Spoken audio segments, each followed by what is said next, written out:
Hi, I'm Kelly Thomas. Welcome to Ingenious Baby. Every week I'll interview leading experts to help you help your child reach their full potential so that your child can become all that they were born to be. Welcome to this baby.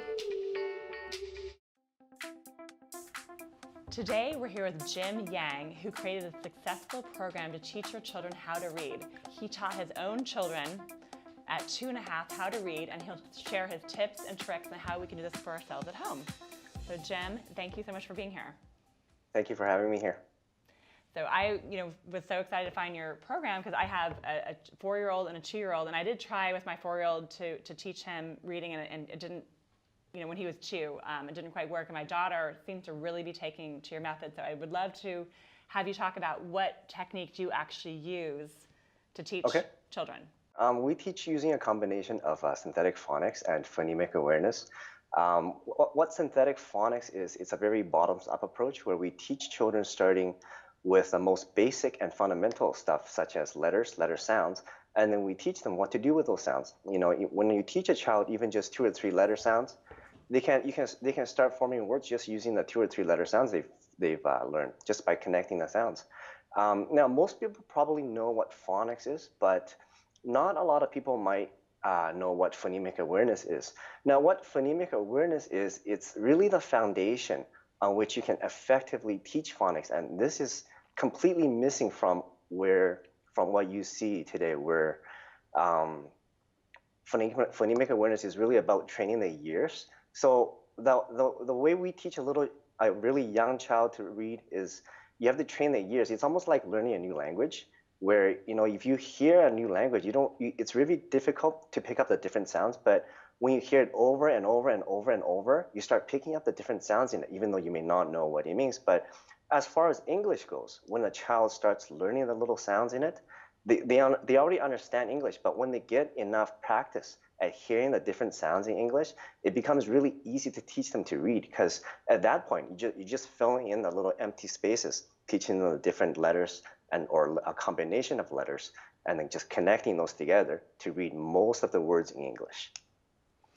So how did you come up with this? I mean, why didn't you not use a method that's already out there? Yeah, it's kind of funny because I actually did try other programs, and I actually ended up spending quite a bit of money. My child was around 2 years old, but it was quite apparent, like almost right away, that I realized, okay, she's actually not learning to read, because what ended up happening is, yes, she could read the words that she was seeing, because when you repeatedly see a word, but when you show the same child a different word that she's never seen before, how does she figure out what this word is? From what I understand now, compared to back then, it was really just a whole language and sight word approach to teaching reading, and that just doesn't work. I found this study done by the National Reading Panel, where they did a meta study of over 1,960 studies, where they repeatedly referenced to teaching phonics and phonemic awareness. And what they found was that when you teach phonics and phonemic awareness together, it produces better reading results than whole language programs. And at the same time, when you combine these two, it also improves the child's reading comprehension, and also spelling abilities. So that's what really set me on the path of teaching phonics and phonemic awareness. So tell us again exactly, what is phonemic awareness?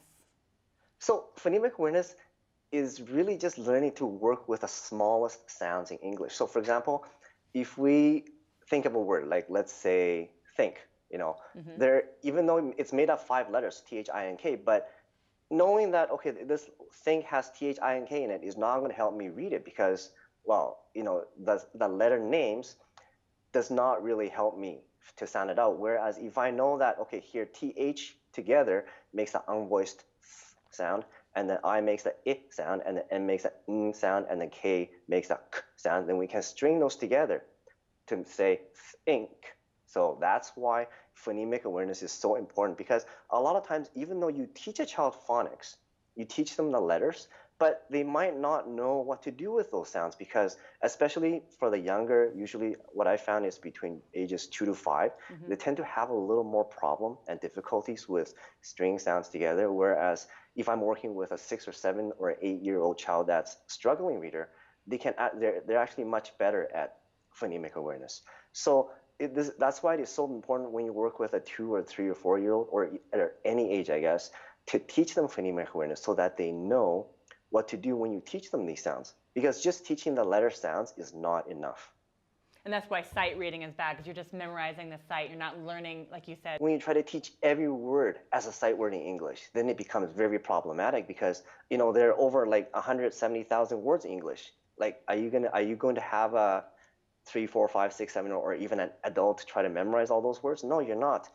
And then, you know, there's these sight words lists. The Deutsch list have 300 sight words, and there's a Fries list of 1,000 sight words. You know, if you try to memorize 300 words, okay, it's not too bad. You know, it's doable. But, you know, how about 1,000 words? Or how about 3,000 words, which is really needed to be able to read 95% of all common text.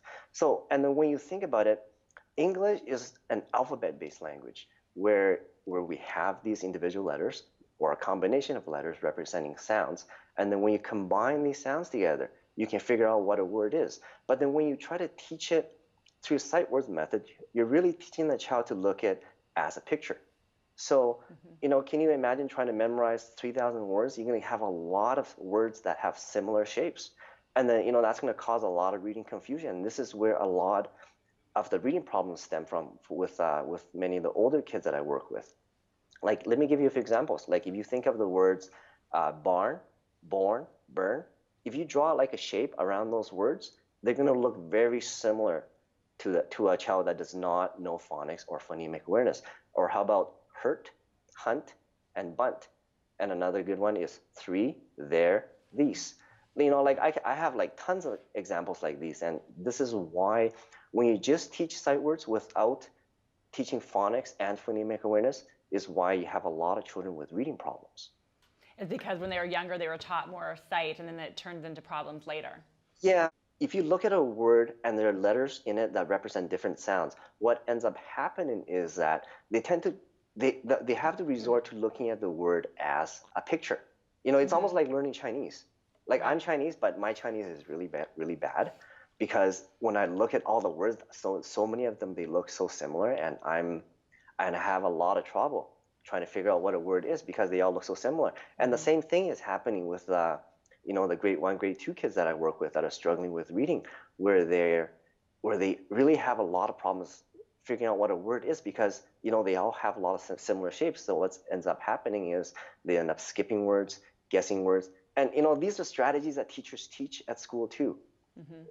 You know, it's unfortunate because it builds a lot of bad habits in these kids. And when I get these kids, before I teach them and when I'm teaching them, I have to work to undo all these bad habits that they've learned. I live in Vancouver, so in Vancouver, when you have a student that is behind in a certain subject, they get pulled out of their class and they get put in LST, which stands for Learning Support Team. You know, they get pulled out and they're thinking, okay, I'm getting pulled out because I cannot do something the other kids in my class can. You know, just think of what kind of damage this does to the confidence. You know, and I see it in the kids too, because they're really, you know, they're totally bright, smart kids, but they can't read because of how reading is taught at schools. You know, it's not the parents' fault. It's not the child's fault.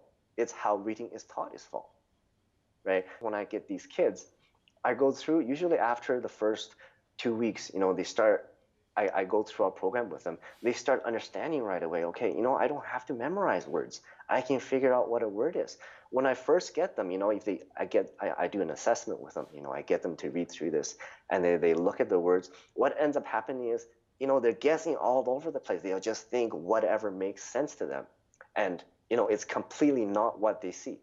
But as they go through the program, sometimes even just after 1 or 2 weeks, they start stopping themselves when they make a mistake and they look at the word, they don't guess, and they try to sound it out. You know, this is something really awesome to see, because if a child does not have the phonics knowledge and the phonemic awareness, they're not going to stop themselves. They just guess, you know, they skip over it. But once they start developing this little bit of knowledge, they stop themselves because they know inside that, okay, what I'm saying does not quite match what I expected to hear. And then so they stop, they look at the word, they sound it out, and then there you go, they got the correct reading. And then, you know, they feel great about themselves. And usually after about, as with the grade 1, grade 2s, after about 8 to 10 weeks, they're done my program, they're caught up, and the parents, they're extremely happy. Right. So how did you know that I mean, 'cause especially kids, 2-year-olds don't even know 1,000 words oftentimes. So how did you know that your kids were ready to read at 2? It's funny because I had no idea that they were ready. I just wanted to try to see if I can do it. Especially with my other three, my young, because I have 4 kids. With my 3 younger ones, I know I was ready because I had the experience with the first one. With my 3 younger ones, it was a little different because what I I did something a little different with my second child because of the difficulty that I had with my oldest, for especially during the first 2 weeks when I couldn't figure out whether she was catching on to blending or not. So when my second child was around 1.5 years old, I started doing some phonemic awareness training with him. It was just really basic year training where during everyday speech, I would just pick a random word here and there, and I would just take it. I would segment it sometimes. I would blend it. I would stretch it out. I would say, Ethan, come here. Instead, I would just pick a word. I would say, Ethan, come here. But at first he would look at you funny because it doesn't make sense to him, and he's like, "What are you saying?" And then we also do some nightly reading with him every night, and then during simple passages, if I can just find a simple 3-4 letter word, I'll segment that word, I'll blend it, I'll stretch it out, just get him used to it. Like, for the first, because at 1.5 years old, I just wanted to see if I could help the child develop some phonemic awareness before I actually even started any phonics with them. I just kept this up. I wasn't sure if he was going to catch on or not, but after about, I think say like a month or 2, he started catching on. And it was really amazing because when I read him at night, let's say I was reading a passage saying the dog jumped, I would go, the dog jumped. And then at first, like when we first started, he would be like, huh? But after a while, I would wait, I would say the dog jumped. He would say jumped. He would know what word I started saying. I was like, hey, he's getting it, it's great. What's the difference between blending and choppy blending when you're doing it? Can you give us an example? Because I feel like you need to kind of practice as a parent to even be able to teach. If the parent is lacking some phonics knowledge, where you don't know what sound a letter makes, or if what a combination of letter makes a sound, it's going to be a little difficult. But our program teaches that, and our program also includes 42 audio clips where I demonstrate to parents the proper pronunciation of the sounds, and at the same time how to blend those sounds together. So that's really helpful for parents. I wouldn't say doing choppy blending is incorrect because there is a place for both smooth blending and choppy blending. Now, most of the time I do use smooth blending because it is very important that the child understands that you need to make a smooth connection between each of the letter sounds.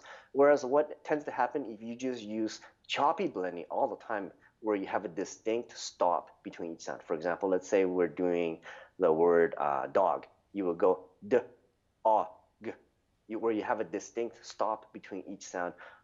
That could cause some problems for some children where especially if they're weaker in the phonemic awareness area, they're going to have a hard time trying to connect those sounds together. But if you do smooth blending and do it like dog, where you try your best to connect each of the sounds into the following sound, it'll make it easier for the child to learn and to string the sounds together to say the word. So when you're teaching, say, a 2-year-old to read, I mean, can they really understand what the word means? Because I saw your kids, like your 3 or 4-year-old was reading a menu at a restaurant, which was amazing, But do they actually really comprehend what they're reading? So if the word that they're reading is within the vocabulary and it's within their knowledge, then yes, they will understand. But if the words they're reading is like way above the level, they've never seen the word, no, of course they're not going to understand what they're reading. So now we're getting a little bit into reading comprehension here. So it's largely a function of 2 things. So number 1 is decoding and word recognition, and number 2 is vocabulary and knowledge. So when we talk about decoding and word recognition ability, is for a child to be able to read and understand what they're reading, their decoding and word recognition ability needs to be really, really fluent. So when they look at a word, they need to know instantly what the word is without spending too much brain power to try to figure out what a word is. Because if a child is looking at a bunch of text and they're looking at the words, but they're spending so much effort trying to figure out what that word is, they're not going to have that much processing power left over to really think about the meaning of the words and the meaning of the sentences that they're reading, right? But whereas if a child has really fluent reading ability, they have really good word recognition, and if the words that they're reading are within their vocabulary and knowledge, then yes, they will be able to understand what they're reading. So, and the thing is, you can actually help a child improve their reading and comprehension just by repeatedly reading the same story over and over and over. And kids don't get bored of it. Like my youngest right now, she got this soup book from her preschool, and then every night she would have me read that book for the past 2 weeks. Like, I'm so sick of it. Oh, But yeah. she's like, no, I want my soup book. Why do you think people don't recommend children to read until later? Then, I mean, what's wrong with teaching someone to read early? Honestly, I don't see anything wrong with it. Like, this is not something I spend a lot of time in dwelling on, but I know there are some people giving me advice saying that, you shouldn't teach your kid to read until they're 5, 6, and some even later, 7, 8. And, I can't figure out why, because, the way I look at it is, why do I want to deny my child the opportunity of all the extra learning and information gathering that's made available to them when they learn to read at an early age? When you have a 3, 4-year, 5-year-old that's a fluent reader, just imagine how much more information they can gather from around, from the environment around them. You're totally empowering your child when you teach them to read early, right? Like, let me give you some examples. A few years ago, in Canada, like Target came to Canada, right? But I guess they weren't doing that well I think it was back in 2014, they were closing down. So I was driving by with my second child, my son. At that time, he was, I think, around 5.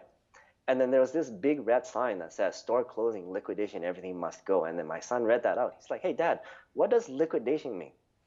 When you think about that, like, what 3, 4, 5-year-old would know what liquidation? They wouldn't know it. But how do you get vocabulary? How do you build your vocabularies?